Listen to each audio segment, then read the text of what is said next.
Hello friends, या व्हिडिओमध्ये आपण क्लास 9th मॅथ्सची युनिट टेस्ट नंबर 2 याची एक सराव प्रश्नपत्रिका सोडवूया. ही सराव प्रश्नपत्रिका रयत शिक्षण संस्थेची 2023-24 म्हणजेच मागच्या वर्षीची आहे. या प्रश्नपत्रिकेमध्ये मॅथ्स पार्ट 1 आणि मॅथ्स पार्ट 2 याच्यावर आधारित प्रश्न कशा पद्धतीने विचारलेले होते आणि त्याची उत्तरं कशी द्यायची त्याचा सराव व्हावा म्हणून ही गेल्या वर्षीची आपण एक सराव प्रश्नपत्रिका सोडून घेऊ. सुरुवात करूया मॅथ्स पार्ट 1 पासून. पहिला क्वेश्चन आहे question number 1A. Choose the correct option and write the alphabet. यामध्ये दिलेल्या प्रत्येक सब क्वेश्चनचा जो करेक्ट अल्टरनेटिव्ह असेल त्याचा ऑप्शन आपल्याला लिहायचा आहे. The first is what is the ratio of 5 litre and 2500 millilitre. Now if we have to write the ratio of these two quantities, first of all the condition is they must be in the same unit. As the first quantity is in liter and the second is in milliliter, we have to convert either any one of them into the other. So it is very easy to convert liters into milliliters. So if we convert 5 liters to milliliter, it will be 5000 milliliter. And now we can take this ratio with the second quantity, that is 2500 milliliter. आता इथं ह्या दोन्हीचा जर भाग घालवला, या 2 0 ला 2 0 निघून जातील आणि 25 न भाग घालवला तर 25 दुने 50. So we have 2 divided by 1. So the ratio is 2:1. So this is given at option B. So option B is the correct alternative for this question. Second is, in an equation 2x plus y is equal to 5, what is the value of x if y is equal to 3? म्हणजे y is equal to 3 असताना ह्या equation मध्ये x ची value काय असेल? मग याच्यासाठी हे चार ऑप्शन्स दिलेत. पहिल्यांदा आपण हे इक्वेशन सॉल्व्ह करूया.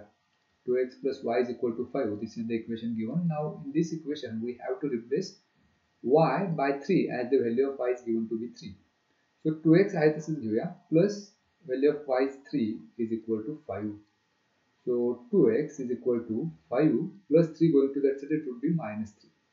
So 2x is equal to 5 minus 3, that's 2. So we can find now the value of x as, if we transfer this 2 to the right hand side, it would be in the denominator. 2 ला 2 निघून जातील. 1 by 1, that is 1. So value of x is 1, which is given at option B. So for this one also, alternative B is the correct alternative. Now question number 1B. Solve the following sub questions. त्यातला प्रत्येक सब question एक एक mark आला आहे. First is convert the following ratio in percentage. 15 divided by 25. हा जो ratio आहे तो पर्सेंट मध्ये कन्वर्ट करायचा. So if we have to convert the ratio, given ratio in percentage, we must have the second term 100. म्हणजे second term याचा अर्थ denominator ही 100 पाहिजे. Now if we have the ratio 15 divided by 25, ह्या 25 च्या ठिकाणी जर 100 पाहिजे असेल आपल्याला तर आपल्याला 4 ने मल्टिप्लाय करावं लागेल. So we'll multiply the denominator by 4. In the same way we must multiply the numerator also by 4. डिनॉमिनेटरला जर आपण 4 ने मल्टिप्लाय केलं तर न्यूमरेटरला सुद्धा करावं लागेल. आता या दोन्हीचा सेपरेटली प्रोडक्ट घेऊया. 15 into 4, that's 60 divided by 25 into 4. In the denominator we would have 100. So 60 divided by 100, that is 60 out of 100, that means 60%. So this is how we can convert the ratio 15 by 25 into percentage. So 15 by 25, that is nothing but 60%. Second question is, what is the mean proportion of 36 and 25? So let the mean proportional be x. म्हणजे या दोन्हीच आपल्याला mean proportional काढायचा आहे. So let the mean proportional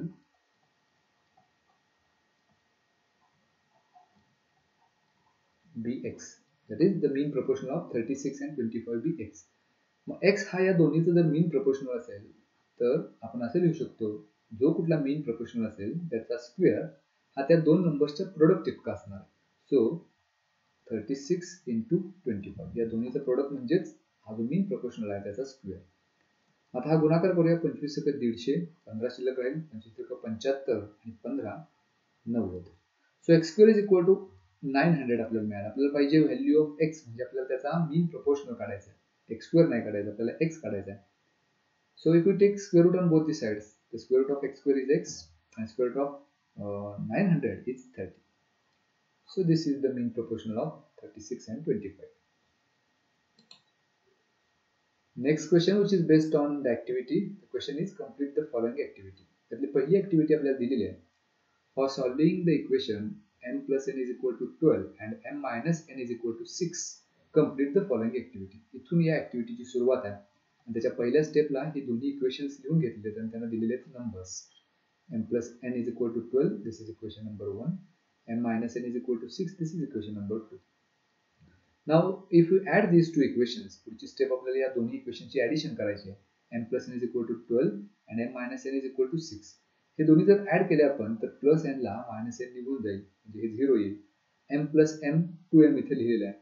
आपल्याला right hand साइडला ह्या दोन्हीची फक्त ऍडिशन करायची आहे. 12 plus 6 that's 18. मग आपल्याला m ची व्हॅल्यू काढायला 2 राईट हँड साइडला घ्यावं लागेल. So 18 divided by 2. 2 ने जर भाग घालवला तर 9 चा भाग जाईल.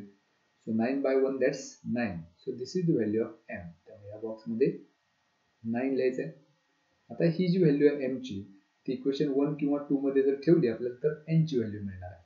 So put m is equal to 9 in equation 1. हे इक्वेशन 1 आहे. m plus n is equal to 12. m च्या ठिकाणी व्हॅल्यू ठेवायची आपल्याला 9, that is 9 plus n is equal to 12. n ची व्हॅल्यू काढायला हे 9 आपल्याला राईट हँड साइडला घ्यायचं आहे, that is 12 प्लस 9 चे होतील -9. So 12 minus 9 that's 3. त्यामुळे या बॉक्स मध्ये येईल 3.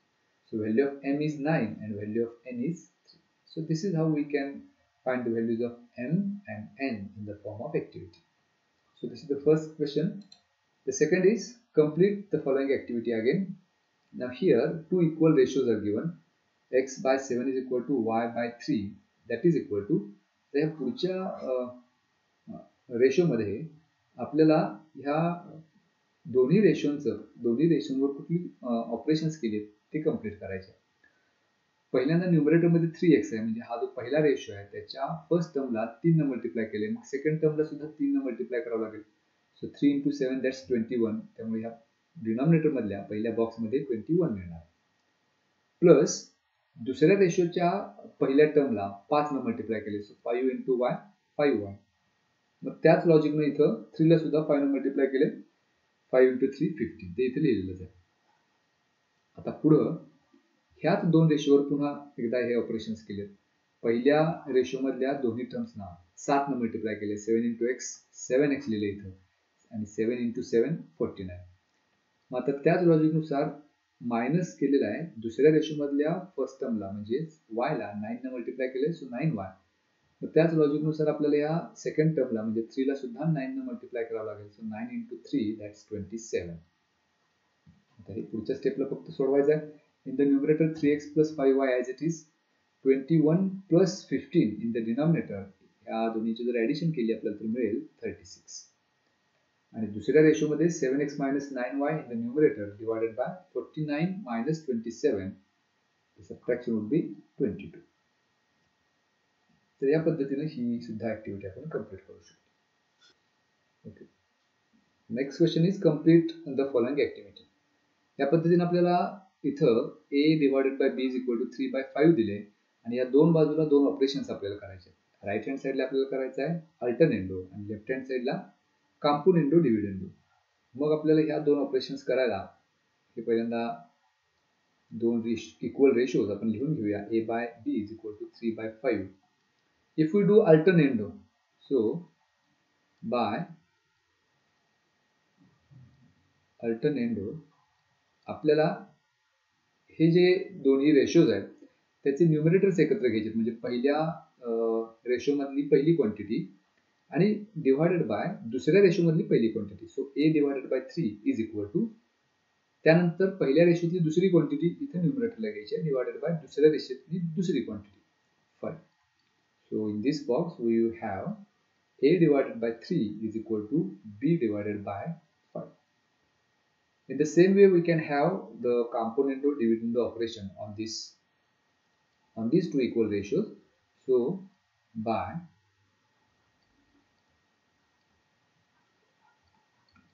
componendo dividendo हा a डिवायडेड बाय b याच्यामध्ये न्यूमरेटर मध्ये आपल्याला डिनॉमिनेटर ऍड करावं लागेल डिवायडेड बाय न्यूमरेटर मधून डिनॉमिनेटर सबट्रॅक्ट करावं लागेल. That is equal to. On the right hand side also, numerator is 3 plus 5 divided by, in the denominator we would have 3 minus 5. 3 plus 5, 8 divided by 3 minus 5 minus 2. त्यामुळे ह्या बॉक्समध्ये आपल्याला असं लिहिता येईल a plus b divided by a minus b is equal to 8 divided by minus 2, and this is by componendo dividendo. Next question is a, b, c are in continued proportion if a is equal to 3 and c is equal to 27. Then for finding b, complete the following activity. A, B, C are in continued proportion. A, B, C हे 3 continued proportion मध्ये numbers दिलेले आहेत. तर तसं जर असेल तर आपण हे असं लिहू शकतो की ह्यामधला मिडल टर्म जो आहे, so it is the geometric mean or mean proportional of other two numbers. म्हणजेच हे आपण असं लिहू शकतो b square is equal to a into C.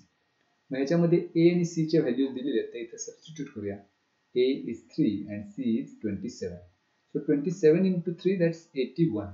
So this is the value of b square. If we have to find the value of b, we should take square root on both the sides. So square root of b square is b and square root of 81 is 9. So this is the value of b. Next question, solve the following questions in it. Each sub question is for 2 marks. Pahila hai, solve the following simultaneous equations. These two equations are given. So to solve them, that is, we have to find the values of variables x and y which are there in these two equations. For that, first of all, we should number these two equations, that is 2x plus y is equal to 5. Call this is equation number 1, and second is 3x minus y is equal to 10. This is as equation number 2. Now if we have to find the values of x and y, as we can observe here, the coefficient of y in both the equations are equal and signs are different. Opposite signs are there, plus minus. So in this case, we should add these two equations. So adding equations 1 and 2, we get, पहिल्यांदा addition करण्यासाठी first equation आहे तसं लिहूया, 2x plus y is equal to 5 plus second equation is 3x minus y is equal to 10. म्हणजे जर addition आपण केली तर plus y ला minus y निघून जाईल, 2x plus 3x 5x मिळेल, that is equal to 5 plus 10 50. आपल्याला x ची व्हॅल्यू काढायची आहे. 5 आपण राईट हँड साइडला घेऊया, डिनॉमिनेटरला जाईल आणि इथं 5 न भाग जाईल, 5 1 5 5 3 15. So x is equal to 3. So this is the value of x. Now if we substitute this value of x, that is putting x is equal to 3 in any of the equation 1 or equation 2, आपण हे equation 1 मध्ये ठेवूया, we get, so first of all we should write the first equation, that is 2x plus y is equal to 5. त्याच्यामध्ये जर x ची value आपल्याला 3 ठेवायची आहे, that is 2 into x म्हणजे 2 into 3 plus y is equal to 5. 2 into 3 6 plus y is equal to 5, that is y is equal to 5 plus 6 going to the right hand side, it will be minus 6. So y is equal to 5 minus 6 minus 1. So this is the value of y. Next question is, if a divided by b is equal to 2 by 3, write the following properties. We have to write by componendo. Componendo म्हणजे फक्त numerator मध्ये denominator add करायचा. आपला a divided by b आहे, इथं a मध्ये b add करायचा आहे न्यूमरेटर मध्ये आणि डिनॉमिनेटर आहे तसाच ठेवायचा. राईट हँड साइडला सुद्धा त्याच पद्धतीनं 2 plus 3 divided by 3, म्हणजे इथं व्हॅल्यू आपल्याला मिळेल 2 plus 3 5 divided by 3. So this is the componendo. तर डिव्हिडेंडो जर करायचा असेल याच दोन इक्वल रेशोजवर, तर इथं डिव्हिडेंडो म्हणजे कॉम्पोनेंडोच्या अपोजिट, म्हणजे न्यूमरेटर मध्ये ऍडिशनच्या ऐवजी सबट्रॅक्शन करायची, म्हणजे a minus b divided by b, second term as it is. Right hand साइडला सुद्धा 2 minus 3 divided by 3. So 2 minus 3, that's minus 1 divided by 3. So this is by componendo. And third is invertendo. a divided by b is equal to 2 by 3 आहे. इन्व्हर्टेंडो म्हणजे आपल्याला दोन्ही terms जे आहेत, first term and second term, हे inverse करायचे, म्हणजे a divided by b च्या ऐवजी होईल b divided by a. For the second ratio also 2 by 3 ची होतील 3 by 2. So this is by invertendo. Next is solve the following simultaneous equations. हे दोन इक्वेशन्स आपल्याला सोडवायचे आहेत. आता हे दोन इक्वेशन सोडवायला पहिल्यांदा पहिलं जे इक्वेशन आहे x divided by 3 plus y by 4 is equal to 4 and x by 2 minus y by 4 is equal to 1. पहिल्यांदा आपल्याला हे डिनॉमिनेटर्स इथून काढून टाकायचे. So for that we should cross multiply. 4 into x 4x होईल plus 3 into y 3y divided by 3 into 4 12 is equal to 4. For the second equation also 4 into x 4x minus 2 into y 2y divided by 2 into 4 8 is equal to 1. So 4x plus 3y is equal to 12. जर आपण right hand साइडला घेतले तर product form मध्ये जाईल. 12 into 4 48. We'll call this as equation number 1. And for this one 4x minus 2y is equal to 8. Going to the right hand side, it will be in the numerator. 8 into 1, that's 8. This is equation number 2. Now if we compare these two equations, the coefficients of x in both the equations are same and their sign suddha same आहे. So now this time we have to subtract these two equations. So subtracting equation 2 from 1. Equation 2 आपण 1 मधून subtract करूया. मग पहिल्यांदा first equation आपल्याला आहे तसे लिहून घ्यावं लागेल. 4x plus 3y is equal to 48. We have to subtract the second equation, that is 4x minus 2y is equal to 8. आणि आता सबट्रॅक्शन आपण करतो त्यामुळे दुसरं जे इक्वेशन आहे त्यामधल्या प्रत्येक टर्मचे साइन आपल्याला बदलावं लागेल. प्लस 4x चे होतील मायनस 4x मायनस 2y चे प्लस 2y आणि पुन्हा प्लस 8 चे मायनस 8. इथे प्लस 4x ला मायनस 4x निघून जाईल. 3y plus 2y 5y होईल is equal to 48 minus 8 40. Now to get the value of y we should transfer 5 to the right hand side. It will be in the denominator. इथे 5 ने भाग जाईल. 5 एके 5 5 8 40. So y is equal to 8 divided by 1 म्हणजेच 8. So this is the value of y. आता ही value equation 1 किंवा 2 मध्ये ठेवूया. आपल्याला x ची व्हॅल्यू मिळेल. So from equation 1 is 4x plus 3y is equal to 48. So 4x as it is plus 3 into y, value of y is 8, that is equal to 48. So 4x plus 3 into 8 24 is equal to 48. So 4x is equal to 24 upon right hand side ला घेऊया minus 24 होतील. So 4x is equal to 48 minus 24, that's 24 again. आता आपल्याला सर्वात शेवटी x ची value काढायची आहे त्यामुळे 4 सुद्धा आपण राइट हँड साइडला घेऊया. डिनॉमिनेटरला जाईल. 4 ने जर भाग घालवला तर 6 चा भाग जाईल. So value of x is equal to 6. So this is the value of x and y. Next question is question number 4. Solve the following questions. Any one. यातला प्रत्येक क्वेश्चन आता 4 मार्कांना. First question is, if a, b and c are in continued proportion, then prove that these two equations we have to put. सुरुवातीला आपण इथून सुरुवात करूया. a, b, c are in continued proportion. So if a, b and c are in continued proportion म्हणजेच काय तर a divided by b is equal to b divided by c. तीनच terms असल्यामुळे आपण या पद्धतीने लिहू शकतो. आता हे दोन्ही रेशोज इक्वल आहेत. त्याचा अर्थ त्याच्यासाठी एक अक्षर आपण घेऊया k. आता या दोन्ही रेशोची व्हॅल्यू k आहे. याचा अर्थ काय? यातला प्रत्येक ratio a divided by b is equal to k and b divided by c is equal to also k. आता आपण हे जर क्रॉस मल्टिप्लाय केलं तर b is equal to c जर आपण राइट हँड साइडला घेतले तर c into k होतील म्हणजेच ck. म्हणजे b ची व्हॅल्यू मिळेल आपल्याला ck. त्याच पद्धतीने या इथं a ची व्हॅल्यू काय मिळेल तर b into k म्हणजेच bk. आता इथं b ची व्हॅल्यू आपण पुन्हा एकदा रिप्लेस करू शकतो. At the value of b is equal to ck. ह्या b च्या ठिकाणी आपण लिहूया ck into हा दुसरा k आहे तसाच. So ck into k, c आहे तसाच आणि k into k म्हणजेच k square. So this is the value of a. तर ह्या दोन व्हॅल्यूज आपण a आणि b च्या काढल्या. आता जे आपल्याला प्रूव्ह करायचं आहे हे पहिलं स्टेटमेंट. त्याच्यामधल्या दोन साइड्स आहेत. एक लेफ्ट हँड साइड आहे, एक राइट हँड साइड आहे. त्यातली एक एक साइड आपण कन्सिडर करूया. So first will consider left hand side आणि ती सोडून बघूया आपल्याला सर्वात शेवटी काय मिळते. तर इथं लेफ्ट हँड साइडला आहे a divided by a plus 2b. a ची व्हॅल्यू आपण इथं काढलेली ck स्क्वेअर ती न्यूमरेटर मध्ये लिहूया, डिवायडेड बाय डिनॉमिनेटर मध्ये पुन्हा a आहे म्हणजे ck स्क्वेअर आहे plus 2 into bk 2 into b म्हणजे ck, ती व्हॅल्यू इथे ठेवूया. इट इज 2 इंटू ck म्हणजे 2ck. आता या इथं ck स्क्वेअर हा आहे तसंच घेऊ डिवायडेड बाय डिनॉमिनेटर मध्ये ck स्क्वेअर आणि 2ck मध्ये ck कॉमन मिळेल, शिल्लक राहील ब्रॅकेट मध्ये k प्लस 2. इथे न्यूमरेटर डिनॉमिनेटरला c ला c निघून जाईल, k स्क्वेअर मधला 1k आणि डिनॉमिनेटर मधला 1k निघून जाईल. न्यूमरेटर मध्ये शिल्लक राहील k divided by k plus 2. याला आपण इक्वेशन 1 म्हणूया. म्हणजे लेफ्ट हँड साइड सोडवल्यानंतर आपल्याला सर्वात शेवटी k divided by k plus 2 मिळाल. याला आपण आणखी सिम्प्लिफाय करू शकत नाही, त्यामुळे हे असंच ठेवायचं.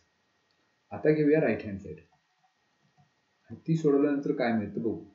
राईट हँड साइडला आहे a minus 2b divided by a minus 4c. a ची व्हॅल्यू आहे ck स्क्वेअर, इथे सबस्टिट्यूट करू, मायनस 2 इंटू b ची व्हॅल्यू आहे ck डिवायडेड बाय डिनॉमिनेटरला a म्हणजे ck square minus 4 into c. आता न्यूमरेटर मध्ये शिल्लक कॉमन आपल्याला काढता येईल ck, ब्रॅकेट मध्ये ck स्क्वेअर मधला ck कॉमन जर घेतला तर शिल्लक राहील k मायनस 2 कारण ck कॉमन घेतलेला डिवायडेड बाय डिनॉमिनेटर मध्ये ck स्क्वेअर मायनस 4c, याच्यातून c फक्त कॉमन निघेल, ब्रॅकेट मध्ये शिल्लक राहील k स्क्वेअर मायनस 4 म्हणजे 4c मधनं जर c कॉमन घेतला तर शिल्लक राहील 4. आता ही न्यूमरेटर डिनॉमिनेटरला c ला c निघून जाईल, शिल्लक राहील k into bracket k minus 2 numerator मध्ये डिवायडेड बाय डिनॉमिनेटर आता शिल्लक राहील k स्क्वेअर मायनस 4. आता k स्क्वेअर मायनस 4 म्हणजेच काय, k स्क्वेअर मायनस 2 स्क्वेअर, कारण 4 म्हणजेच 2 चा स्क्वेअर आहे. मग ही जी क्वांटिटी आहे ती a square minus b square या फॉर्म मध्ये झाली. म्हणजे याच्या ठिकाणी आपण असं लिहू शकतो by expansion formula k plus 2 into k minus 2. ह्या न्यूमरेटर मध्ये येईल k प्लस 2 एका ब्रॅकेट मध्ये इंटू k मायनस 2. आता इथे न्यूमरेटर आणि डिनॉमिनेटरला k मायनस 2 ला k मायनस 2 निघून जाईल, अल्टिमेटली शिल्लक राहील k divided by k plus 2. मग ह्या दोन्ही साइड्स घेतल्यानंतर लेफ्ट हँड साइड आणि राईट हँड साइड आपल्याला जी क्वांटिटी मिळते ती सेम मिळते, k divided by k plus 2 and k divided by k plus 2. याचाच अर्थ LHS is equal to RHS.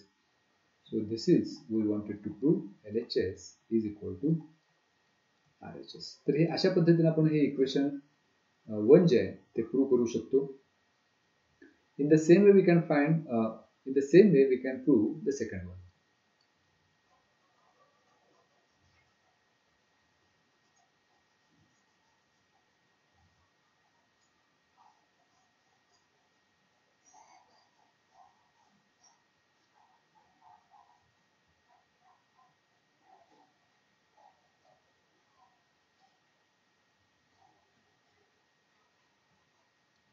आता दुसरा भाग प्रूव्ह करायला याच्यामध्ये सुद्धा लेफ्ट हँड साइड आणि राईट हँड साइड आहे. पहिल्यांदा लेफ्ट हँड साइड घेऊया.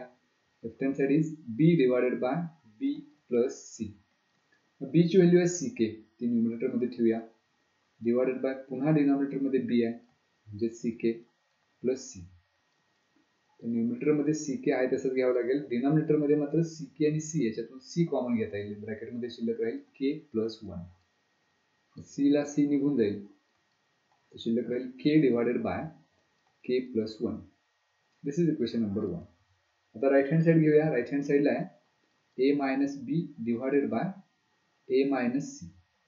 a ची व्हॅल्यू आहे आपल्याकडे ck स्क्वेअर, इथे ठेवूया, मायनस b ची व्हॅल्यू आहे ck डिवायडेड बाय पुन्हा एकदा a म्हणजे ck square minus c.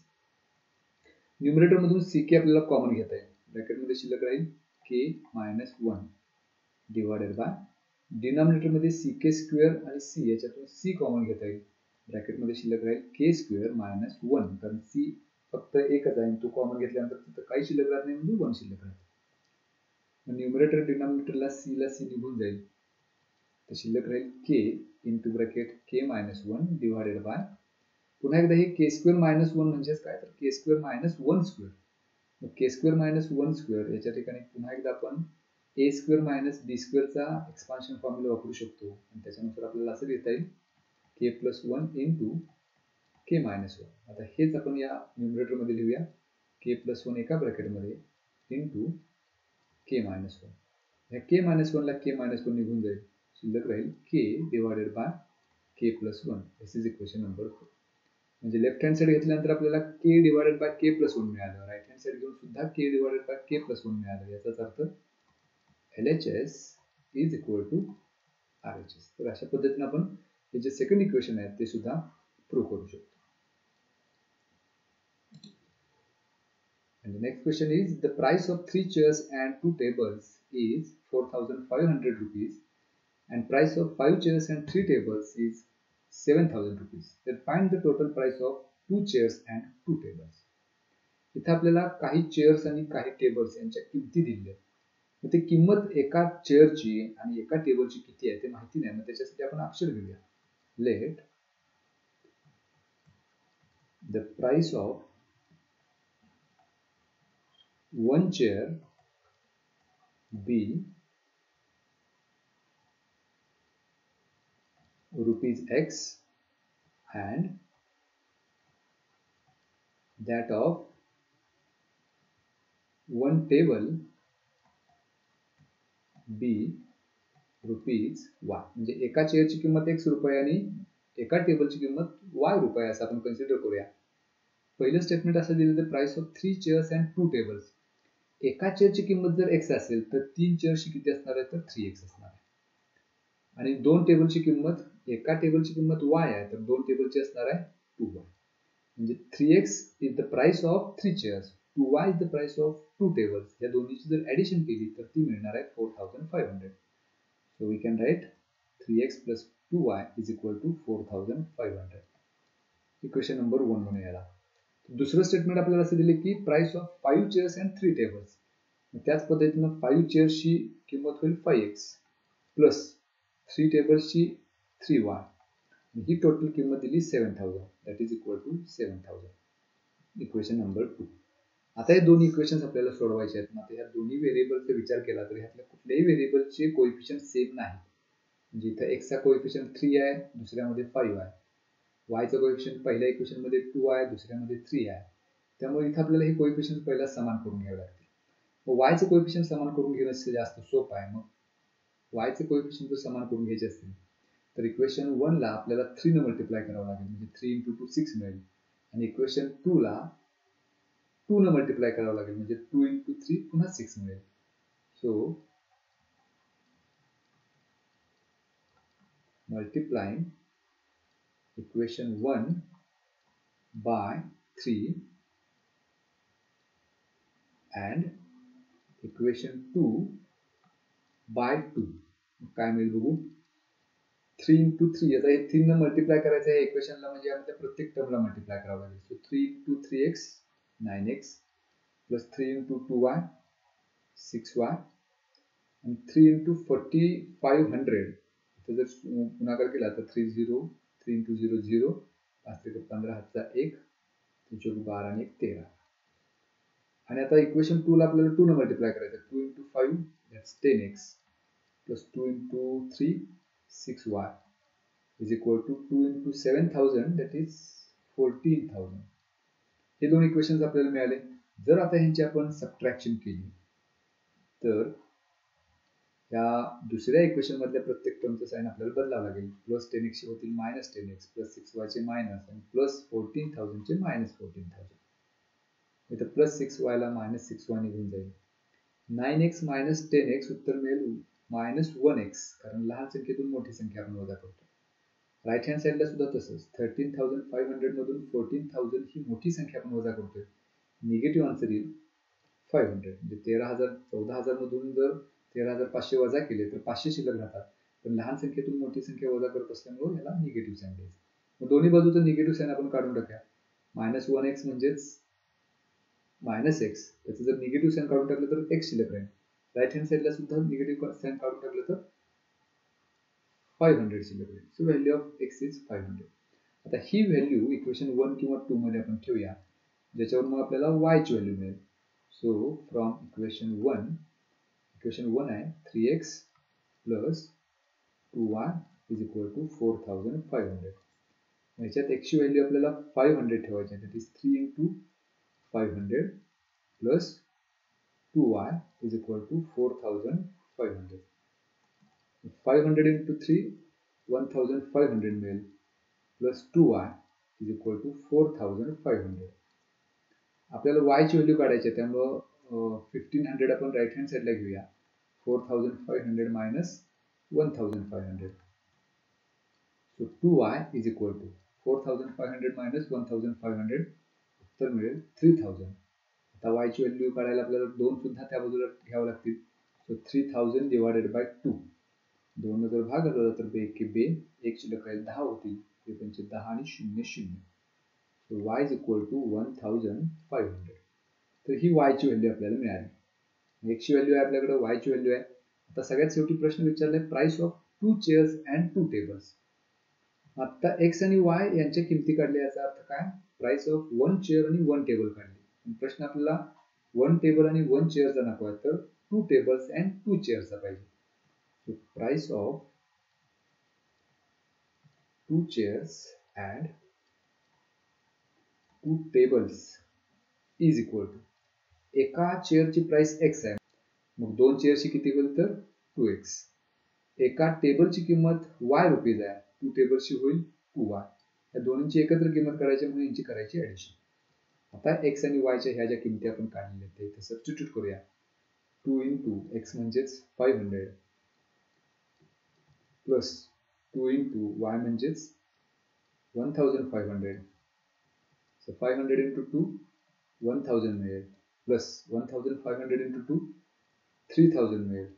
So 3000 plus 1000, answer is 4000. So this is the price of 2 chairs and 2 tables. तर हा होता 2023-24 मागच्या वर्षीचा क्वेश्चन पेपर मॅथ्स पार्ट 1 चा. पुढच्या व्हिडिओमध्ये आपण मॅथ्स पार्ट 2 चा क्वेश्चन पेपर याच पद्धतीने सोडवू.